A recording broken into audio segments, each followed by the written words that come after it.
छोट गल्पटे कहबी जोटा कि तुम किसी नीति शिक्षा पाइप छोट 2 मिनिट भितर कहबी एंडिंग करवा जे बहुत पुराणा जोर कथा गाँव जड़े चाषी था आगु तो चाष बहुत होता है ना एवं से तो वर्तमान जो टेक्नोलोजी अवस्था से टेक्नोलोजी न थाए अर्थात जिते चाष चाषी टे चाष करे सी पानी दवाई कौन नदी को जाए पानी आने एवं जाच गाँ गहली पिला जमी माठिया पानी नि जाए से समय केमी माठिया आने गोटे चाषी माने पुरुष लोकटे सी तो स्त्री लोक जमी आनी आनीपर गोटे बाहुंगी बाहुंगी मैंने जान पे जिनस माल बहा जाए गोटे कांधरे बुझिपाल तो माठिया सी नदी सबुदिन आणती जो चाष करती से जगह को रेगुलार से आणती बुझिपाल तो रेगुलार जेहेतु आणती एवं सी टे जो चाषी जनक सी गरीब गरीब था तो जो माठिया गुड़िक थिला सेगुड़ा सब पुराणा होता जो पुराणा होता दीटा भितर गोटे पुराणा बहुत होता और आउ टे ताठू पर आना होता जदि आना होता से पुराणा माठिया फाटी जाता टे फाटी जाता गोटे सैड्रे तो सी जिते नदी घर को पानी आणती घर को जो शस्य क्षेत्र जो चाष करती से जगह पहुँचला बेले को से माठिया अधे पानी पड़ जाए बुझीपार कि जदि पानी पड़ जाए अधे पानी आगे थाए किंतु आउ गोटे जो भल टे थाए तार फुल थाए पानी कथा बुझीपाल दिने जिते बड़े एमती माठिया दीटा सी रखिदे चाषी जनक जानी माठिया दी जन कथा होती जी भल माठिया फाटी माठिया कमेंट कर तू फाटी जाइछु आ तो तो पानी पानी रोन ठीक अवस्था तू कौन तार पसंद हो पार मुझे पारि कारण मु देख फुल पानी आनिकी पारे मन मु खुशी कर पारे निजे निजे कहूँ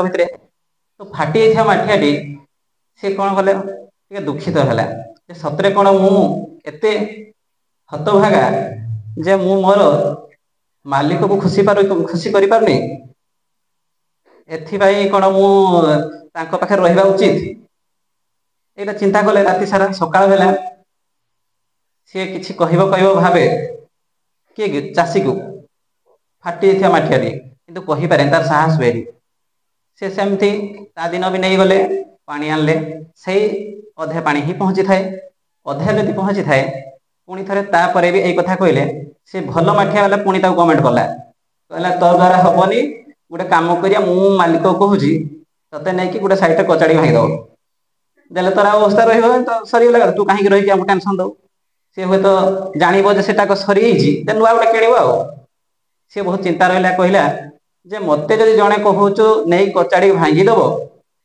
ता पूर्व कहीं मु मो निज आड़ू कहीकि मुझे पलि जावाटा बेस्ट हम सत कि नहीं देखिए से दिन राति जाइकी तार जी मालिक अर्थात चाषी को सी देखागला फाटी माठियाटी कहले आज्ञा महाशय मु आपन को बहुत दुख दूची आपन किंतु कहूना से कहले कौन है कह ना कौन कहि आपन तो दीटा माठिया मत रखी सी तो आपन को खुशी कर मुझे खुशी कर पारुनी से कहले केमती ना कौन कह मोर तो जानते फाटी गले मो द्वारा आपंकर बहुत लस होची आप फुल आणुचंती किंतु फुल पहुँची पारुना से गोटे काम करूँ मत आप पाखर विदाय दिंतु मुझे चली जी मत एठी रहीके आपन को कष्ट देवा को मुझे चाहूनी यही कथा से कहले एवं कृषक जड़े सी कौन कहले तू चिंता करनी तू आज रातिटा जाऊ तू काल की मो सागर जो गला बेले जिते तू पानी नहीं कि फेरू माने ता सागर जो आसबे तू देखू रास्ता कड़ गोटे अनेबू रास्ता को चाहिए कौन लक्ष्य करू ये आसी कहबू तू तो सबुदिन जाऊ तू केवल मशारे जाऊँ पानी नहीं पलि आसु तू किंतु काली जिते आसबू रास्तार साइड को देखिकी आसबू एति कहीकि से रहीगले से ता दिन गले एवं आसिले ठीक ठाक आसिले जो पचारे कौन देखिलु ना महाशय रास्तार दीटा पार्श्व थाए जो दुईटा पार्श्व गोटे पार्श्व बहुत सुंदर सुंदर फूल गछ गुड़िक उठी थाए आउ गोटे पछरे गोटे साइड रे किछि भी न थाए एतिकी मु देखिली यह कौन देकी से कहले जे यही गछ गुड़िक हवापाई କାରଣ ହଉଛ ତମେ। ଏଇ କଥା କୃଷକ ଜଣକ ଫାଟିଏ ଝିଅ ମାଟିଏ କହିଲେ। ଇଏ କହିଲେ କେମିତି ଏହା ସମ୍ଭବ?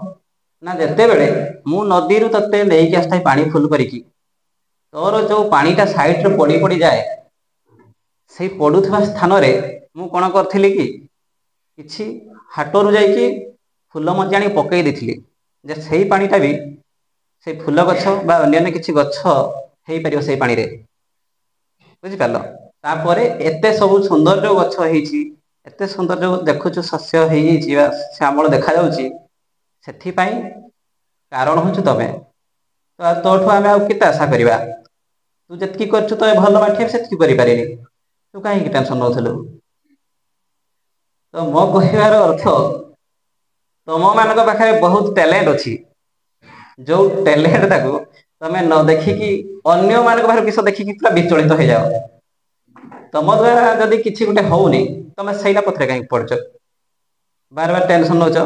ତୁମ ଦ୍ୱାରା କଣ ହେଇପାରିବ ସେଇଟାକୁ ଦେଖିବା ଦରକାର।